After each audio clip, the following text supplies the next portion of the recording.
आपका तिरुत न्यूज देख रहे हैं आप। मैं हूं आपके साथ आदित्य राज। बिहार में कोरोना संकट अभी टला नहीं है, लेकिन राजनीतिक गलियारों में राजनीति की सरगर्मियां इतनी तेज हो गई है जिसकी जितनी बात की जाए वो कम है।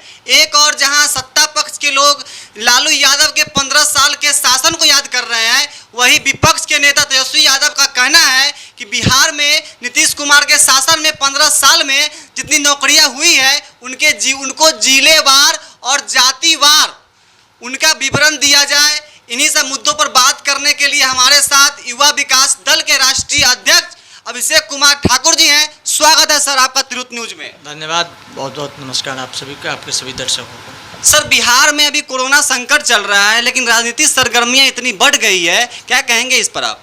राजनीतिक सरगर्मी बढ़ गया और उसमें सब जो है जातिवादी नेता लोग अपना अपना ठेकेदारी कर रहे हैं। आज आपको बताया जा रहा है कि पप्पा जो आपके हैं उसको भी अब साबित कीजिए कि आपके पप्पा हैं। अब जिसमें जिसका जो हो गया है वो है, लेकिन फिर भी लोग उसको रियलाइज़ कराने का काम कर रहे हैं कि जात को देखिए, धर्म को देखिए, और काम की बात जो मूलभूत सुविधा है, शिक्षा स्वास्थ्य से जुड़ा हुआ, उन पर बात मत कीजिए, सड़क बिजली पर बात मत कीजिए। जो लोग शिक्षा स्वास्थ्य के क्षेत्र में आज़ादी के बाद स्कूल के लिए, कॉलेज के लिए, विद्यालय के लिए, अस्पताल के लिए अपना भूदान दिए, अपने स्तर से सहयोग दिए, उनको आज गाली देने का काम किया जा रहा है, ताकि गाली दे दे के बताया जाए कि देखिए उन लोगों ने समाज का शोषण किया। और जो लोग गाली दे रहे हैं उनके पास बताने के लिए कुछ नहीं है कि वो लोग समाज के लिए क्या किए हैं। तो ऐसी स्थिति है, इसमें क्या आप उन लोगों से? सर, बिहार में हर दिन हत्याएं हो रही है, लूट हो रही है, प्रशासन इस पर ध्यान नहीं दे रहा है। आप सरकार को क्या कहना चाहेंगे इस मुद्दे पर? देखिए, लूट और हत्या और ये सब सारे कुछ के पीछे एक ही कारण है कि बेरोजगारी अपने चरम सीमा पे है। सरकार के पास न कोई नीति है, न नियत है, न कोई विजन है रोजगार के लिए, न व्यापार के लिए, न स्वरोजगार के लिए। तथाकथित 20 लाख करोड़ का पैकेज की घोषणा की जाती है, लेकिन आप घिसते घिसते बैंक जाते जाते आपको लोन नहीं मिलेगा। लोन उन्हीं को मिल रहा है जो पहले से पचाए हुए हैं, रखे हुए हैं। नया कोई स्टूडेंट अगर स्टार्टअप करना चाहता है तो वो अगर बैंक जाएगा तो उससे पूछा जाएगा पहले क्या करते थे, तो जनाब बताइए, पहले तो पढ़ाई करता तो क्या बताएगा। आजकल सर्टिफिकेट का कोई कीमत नहीं रह गया है। बड़ा बड़ा इंजीनियरिंग कॉलेज खुल रहा है, अब बच्चा को जो जॉब नहीं मिल रहा। अगर वो कुछ करना चाहता है तो उसके पास पूंजी नहीं है, स्टार्टअप करना चाहता है, केवल बढ़िया बढ़िया नाम से लोगों को खेला जा रहा है। मुद्रा योजना, स्टार्टअप इंडिया, स्टार्टअप योजना, यानी अच्छा अच्छा नाम का खेल खेला जा रहा है। 20 लाख करोड़ का दिन में सपना दिखाया जा रहा है, जिसका एक पैसा जो सामान्य वर्ग है, मतलब जो आम आदमी है, उनके बच्चों को, स्टूडेंट को जो स्वरोजगार करना चाहते हैं, व्यापार करना चाहते हैं, उनको तो मिलना नहीं है। ये बड़े बड़े लोगों को मिलेगा। कोऑपरेटिव सरकार है सब जगह और सब उन्हीं का बोलबाला है। जो आपको पचाने में जितना माहिर है उनको लोन दिया जा रहा है। सर, हमारा देश सर 1947 में आज़ाद हुआ था सर। लगभग 73 साल हो गए, 73 ईयर्स हो गए सर। उस समय भी नारा था गरीबी हटाओ, और आज भी नारा है गरीबी हटाओ। आपको क्या लगता है सर, इस पूरे काल में हमारे देश का विकास नहीं हो पाया है क्या? देखिए, गरीबी कैसे हटेगा जब तक आप गरीबी की जाति धर्म देखेंगे, भेदभाव करके उसको विकास के कार्यों को पहुंचाने का काम करेंगे, समाज में विद्वेष फैलाने का काम करेंगे, जातीय धर्म का उन्माद क्रिएट करेंगे। आपका कान है और इसको भी ये दिखाया जाएगा कि आपका कान खो गया है, और ये कान जबकि वास्तविकता है आपके पास है, इस तरह का माहौल बनाया जाएगा तो गरीब का चर्चा कौन करेगा, जरूरतमंद का चर्चा कौन करेगा? आज आप देख लीजिए, बीते 73 साल से आप कह रहे हैं 73 साल से गरीबी इसलिए नहीं हट पाई क्योंकि हम लोगों ने अपने मानसिकता में एक चीज बना लिया कि जाति धर्म के नाम पे 500-500 रुपए में वोट बेचते हैं हम लोग।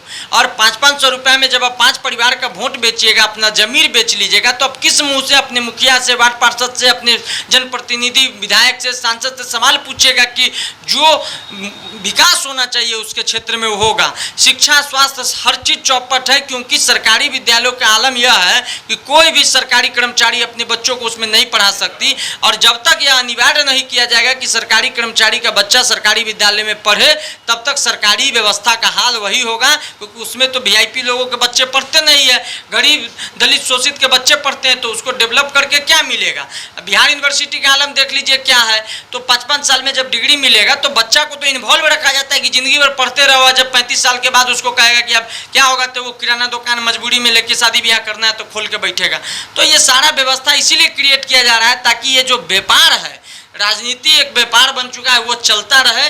वास्तविकता में लोगों के विकास से और गरीबी दूर करने से इनका कोई ताल्लुक दूर दूर तक नहीं, क्योंकि एक बार गरीबी दूर हो जाएगी, सक्षमता आ जाएगा, सबलता आ जाएगा समाज में, तो फिर इनके बातों को कौन सुनेगा जो जातीय धर्म का उन्माद फैलाते हैं। सर, आप युवाओं की बात करते हैं, युवाओं के रोजगार की बात करते हैं। अगर युवा अगर आपको कोऑपरेट करे, आपको सपोर्ट करे, तो फिर आप युवाओं के लिए क्या करेंगे सर? देखिए, हम कुछ करने वाले नहीं होते हैं। हम युवाओं में जो ताकत है, जो मैन पावर है, उसको यूनाइट करके गांव स्तर पे, देखिए सबसे ज़्यादा रोजगार अगर कोई फैक्ट्री लैक्ट्री नहीं दे सकता है, गांव से ज़्यादा समृद्धि और गांव से ज़्यादा रोजगार कोई नहीं दे सकता है।